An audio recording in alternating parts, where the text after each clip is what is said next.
ইসলামী bank থেকে ৫০০ কোটি টাকা আত্মসাতের অভিযোগে সাবেক রাষ্ট্রপতি মোহাম্মদ শাহাবুদ্দিন, বিতর্কিত ব্যবসায়ী সাইফুল আলম এস আলম সহ ৩৮ জনের বিরুদ্ধে দুদকে অভিযোগ করেছিলেন ইসলামী ব্যাংকের কর্মকর্তা মোহাম্মদ ইয়াসিন আলী। সেই অভিযোগের পর এবার তাকেই সাময়িক বরখাস্ত করেছে ব্যাংক কর্তৃপক্ষ। ইসলামী ব্যাংকের ফরেন এক্সচেঞ্জ কর্পোরেট শাখার first assistant vice president Mohammad Yasin আলীকে বরখাস্ত করে ব্যাংকের ট্রেনিং একাডেমিতে সংযুক্ত করা হয়েছে।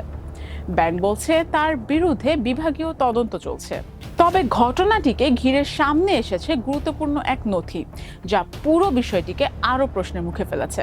ব্যাংকের ভারপ্রাপ্ত ব্যবস্থাপনা পরিচালক মোহাম্মদ আলতাফ হোসেনের দাবি, শাখা পর্যায়ের কোনো কর্মকর্তার সরাসরি দুদকে অভিযোগ করার সুযোগ নেই। ঋণ সংক্রান্ত অনিয়ম হলে আদালতের মাধ্যমে ব্যবস্থা নেওয়ার নিয়ম রয়েছে। আদালত প্রয়োজন মনে করলে বিষয়টি অধিকতর তদন্তের জন্য দুদকে পাঠাতে পারে। পাশাপাশি দুদকের সঙ্গে যোগাযোগের জন্য ব্যাংকের আলাদা বিভাগও রয়েছে। তার ভাষ্য, ইয়াসিন আলী কেন সরাসরি দুদকে অভিযোগ করেছেন সেটিই পরিষ্কার নয়, আর এই কারণেই তাকে সাময়িক বরখাস্ত করে বিভাগীয় তদন্তের সিদ্ধান্ত নেওয়া হয়েছে। ব্যাংক নিয়ম অনুযায়ী আদালতের কাছেও যাবে বলে জানিয়েছেন তিনি। কিন্তু এখানেই তৈরি হয়েছে বড় প্রশ্ন, কারণ ইসলামী ব্যাংকের অভ্যন্তরীণ নথি বলছে দুদকে অভিযোগ করার বিষয়টি ইয়াসিন আলীর ব্যক্তিগত উদ্যোগ ছিল না, বরং তাকে আনুষ্ঠানিকভাবে এই বিষয়ে দায়িত্ব দেওয়া হয়েছিল।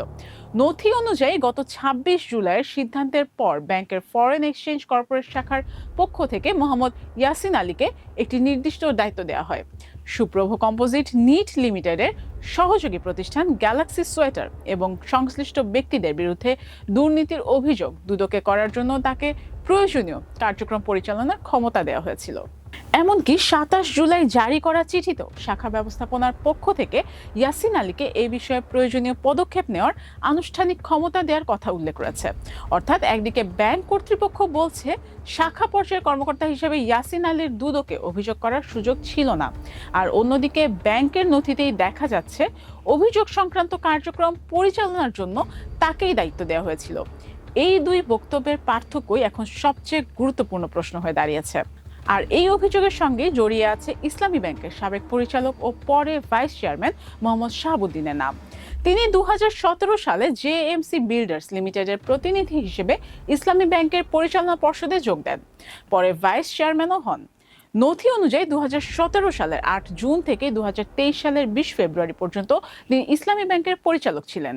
২০২৩ সালে রাষ্ট্রপতি নির্বাচিত হওয়ার পর নিয়ম অনুযায়ী তিনি ব্যাংকের পরিচালকের পদ ছেড়ে দেন। এখন সেই সাবেক রাষ্ট্রপতি সহ ৩৮ জনের বিরুদ্ধে ৫০০ কোটি টাকা আত্মসাতের অভিযোগের অনুসন্ধান চেয়ে দুদকে আবেদন করেছিলেন ইয়াসিন আলী।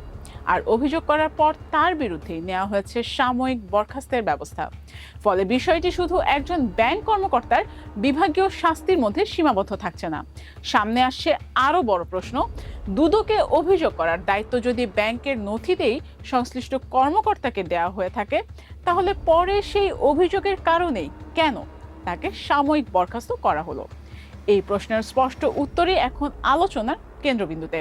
আর ইসলামী ব্যাংকের নথি, কর্তৃপক্ষের বক্তব্য এবং অভিযোগের বিষয় তিনটি তথ্য পাশাপাশি রাখলেই বোঝা যায় ঘটনাটি এখানেই শেষ হওয়ার নয়। আফরিন প্রিয়া, টাইমস 24।